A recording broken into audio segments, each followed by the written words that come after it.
Good morning mga kapadyak at mga kababayan. Ngayon ay araw ng Huwebes, July 2, 2026 at pauwi na tayo galing sa panggabing trabaho. Same lang, dito tayo dumaan sa Manila Memorial Park. So ngayong araw ng Huwebes ay day 3 na isinasagawang pagtitipon ng Iglesia ni Cristo dyan sa may People Power Monument sa Quezon City, na ang ipinapanawagan ay ang paglaban sa korupsyon at paglaban sa pagbabaluktot ng katotohanan. Ito pong rally ng Iglesia ni Cristo ay isang mapayapang pagkilos, mapayapang nananawagan sa ating pamahalaan na dinggin ang hinanaing ng taong bayan na ipagpatuloy ang investigasyon sa flood control project na rito ay nilimas ng mga kawatan ang pondo ng taong bayan. Bagamat nais na nilang ipakulong si Senador Dante Marcoleta na siyang pangunahing naglalantad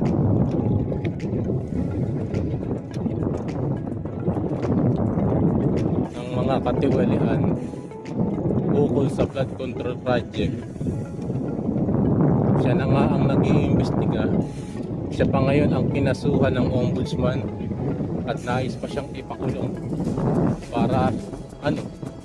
para patahimikin sa kanyang inagawang investigasyon para pagtakpan ang mga pangunahing mastermind na nagawang napakalaking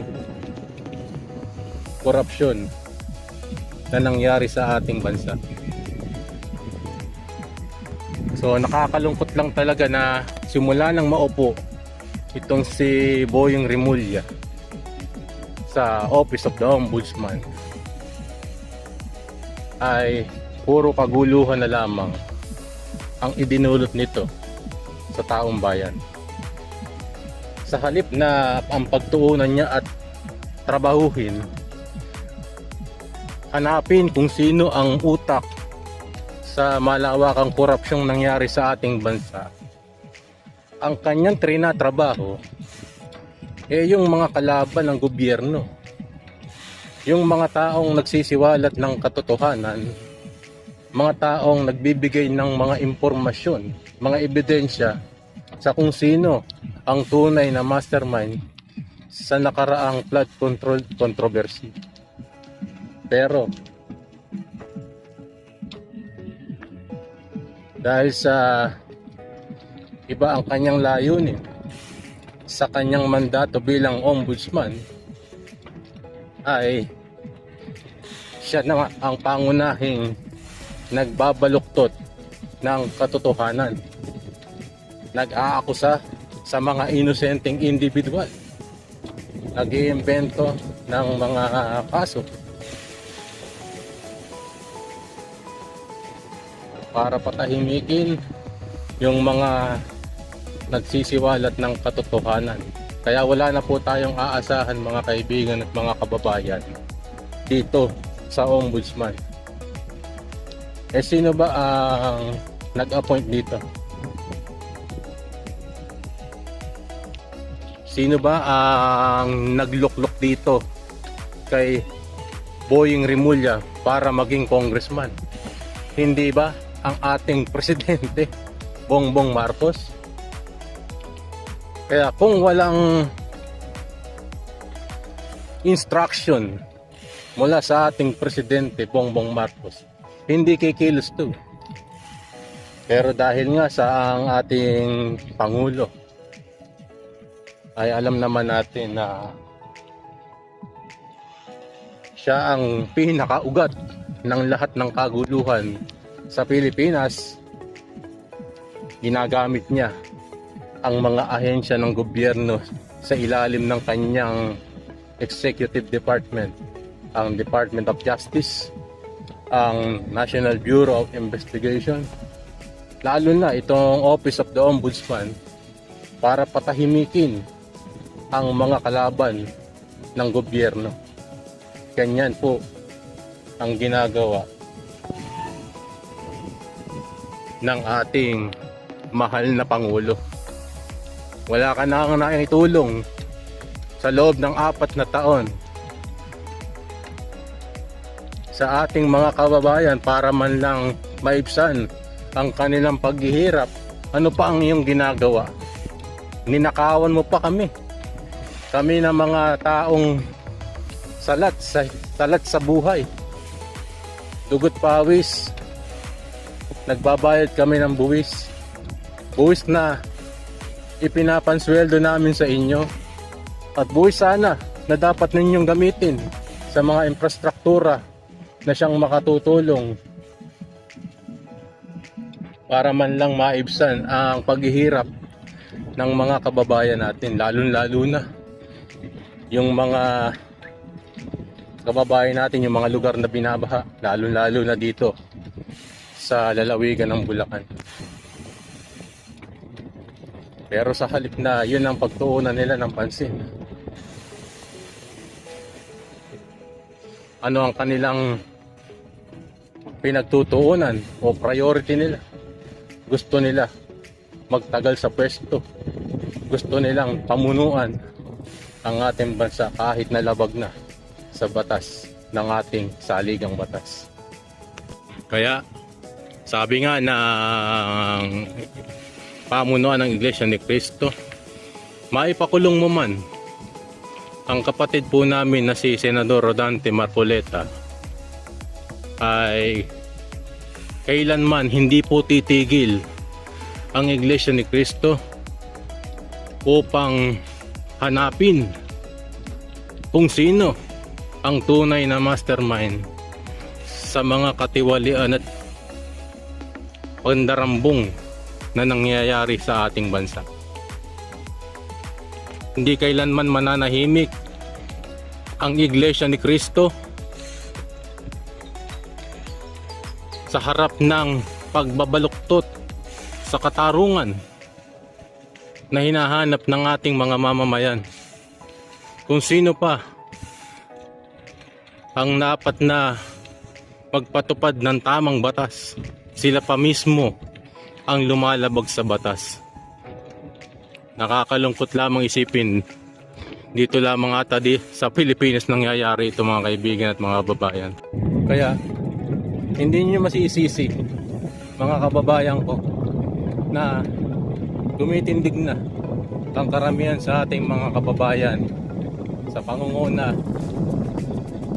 ng Iglesia ni Cristo, sapagkat ang Iglesia ni Cristo ay para sa kapayapaan, para sa katahimikan ng ating bansa. Nais namin ng mga kahal sa Iglesia ni Cristo ang makatarungang pagpapatupad ng batas.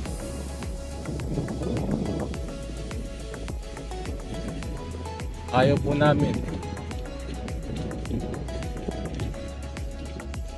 na ang saligang batas natin ay binabaluktot.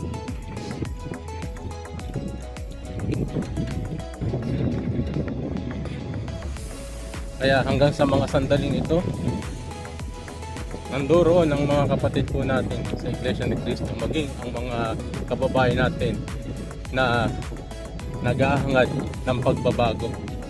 Nais nila na mapanagot ang mga utak ng mga pagnanakaw sa ating kabanang bayan.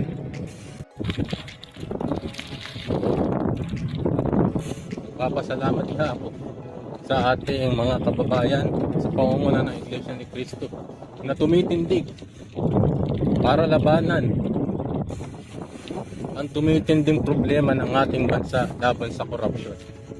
Lalo na sa pagbabaluktot sa katarungan na ito ang ginagawa ngayon ng kasalukuyang administrasyon.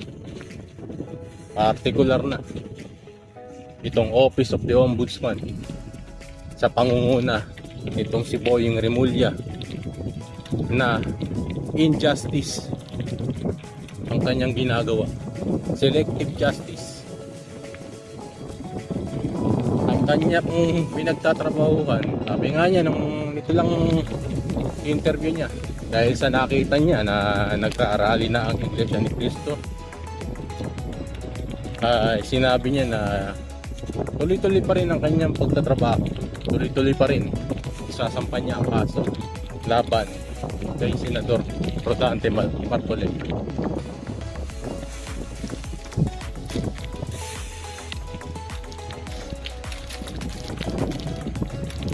At sa kanyang tinig pa lamang, sa kanyang interview, sa tinig pa lamang niya, malalaman mo, nagalit na galit siya, nagigigil siya. Kailanman hindi rin kami patitinag sa'yo, Boying Remulla. Ipatulong mo na lahat ng gusto mong ipatulong.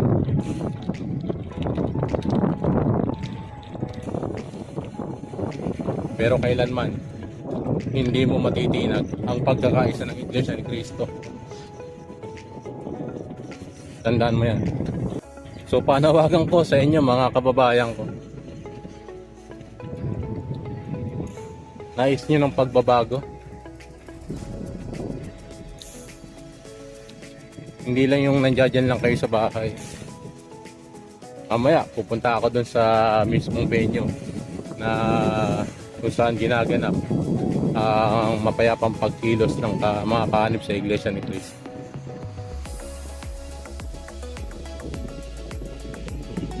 Dun sa mga otoridad natin, sa mga kapulisan,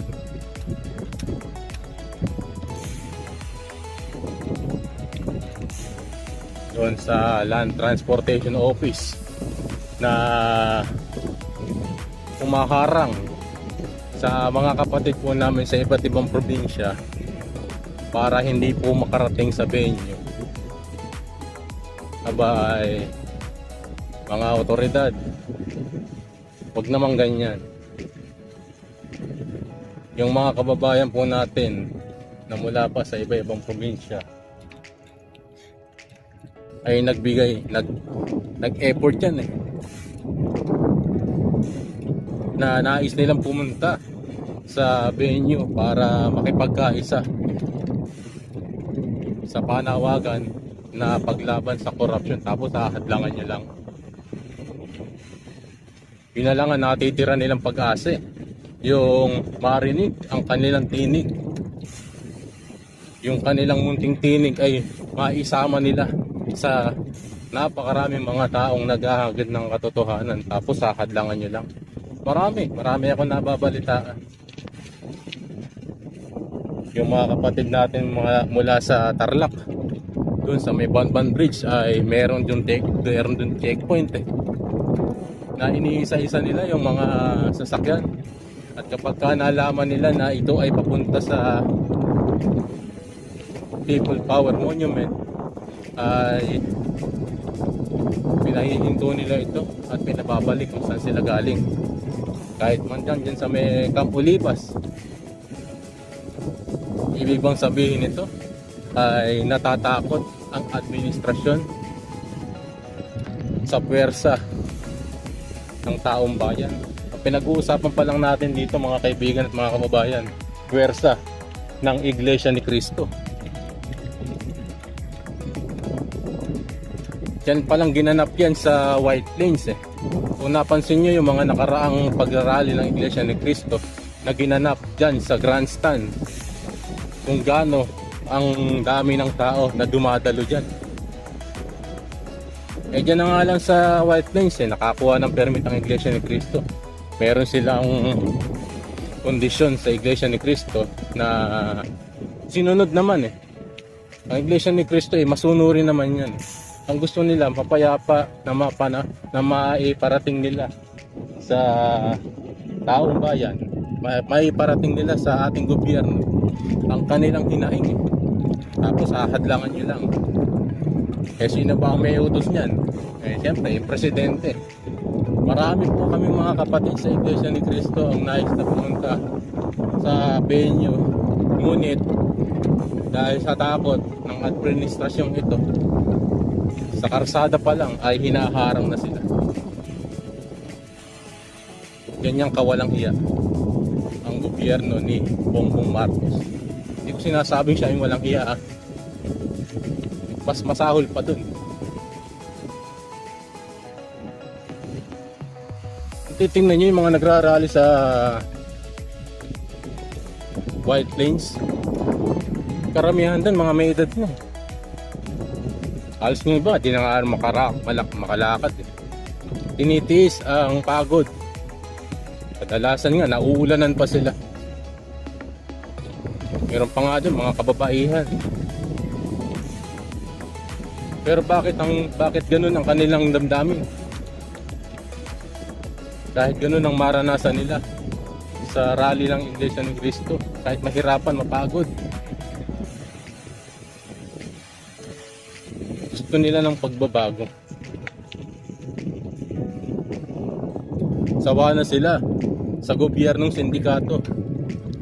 Gusto na nilang mapanagot ang mga nagwaldas sa pera ng taong bayan.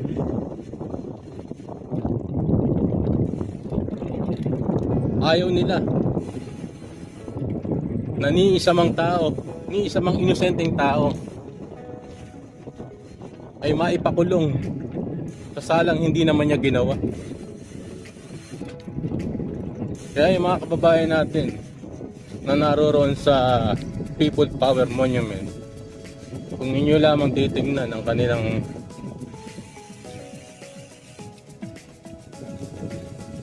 kanilang layunin sa pagpunta ron, eh hindi niyo masasabi na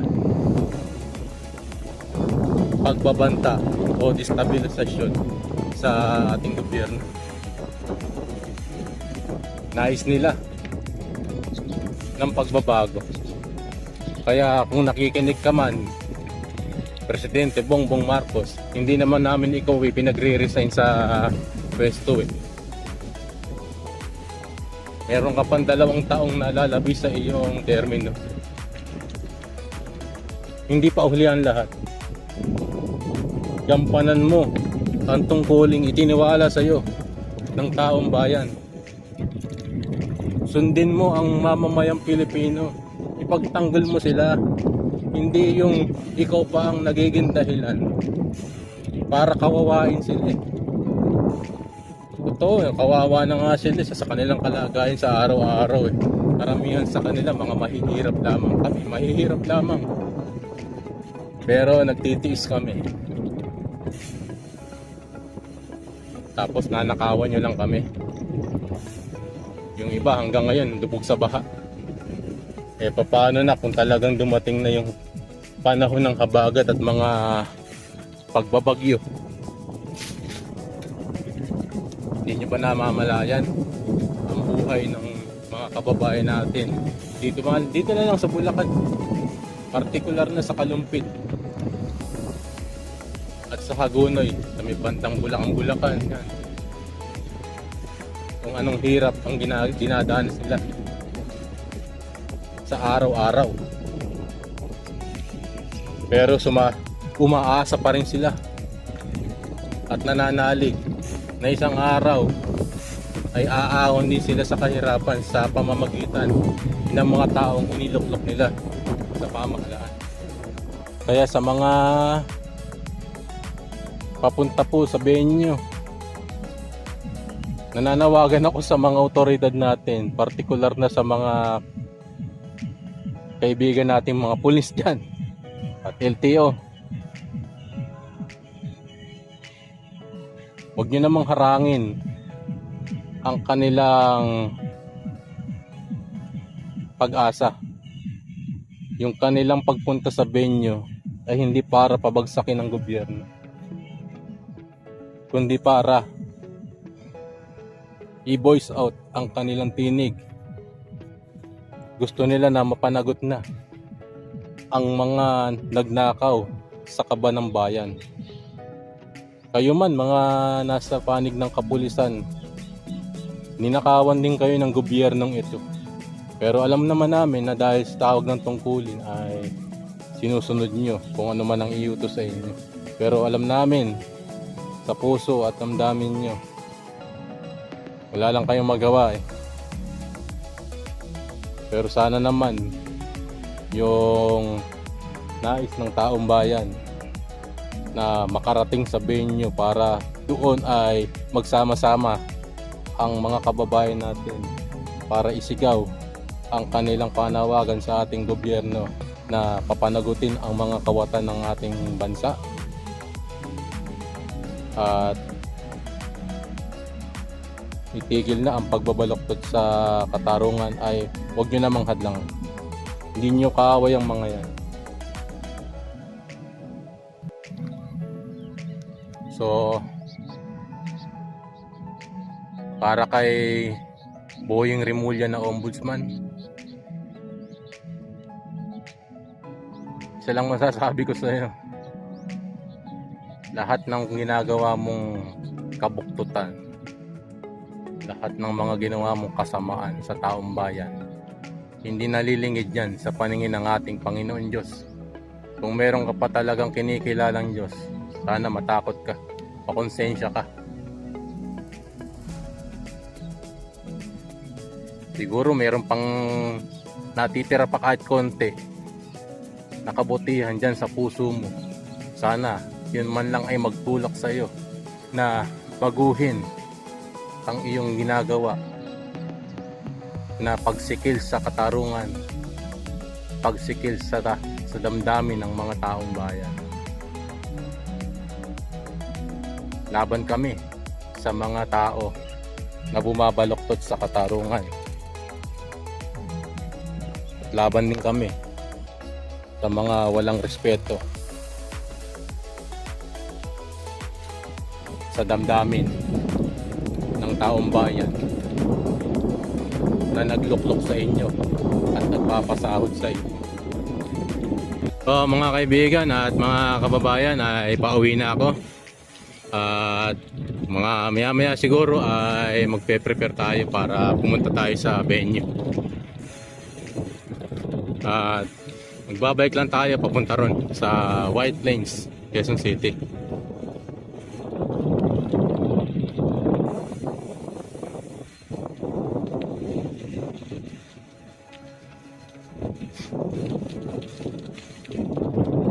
So sa lahat ng mga kapatid na nandyan na, nandyan pa rin hanggang sa mga sandaling ito sa People Power Monument o sa White Plains, hanga ako sa inyong katatagan. At sa mga papunta, yun nga sinasabi ko kanina sa mga otoridad, huwag niyong hadlangan yung mga tao na yan na papunta sa venue.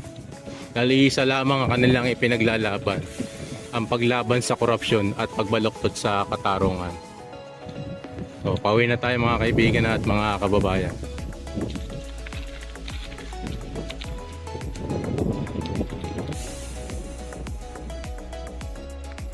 So, ito yung pinaka main gate. So, maraming salamat sa inyong pagsama sa akin sa simpleng vlog na ito.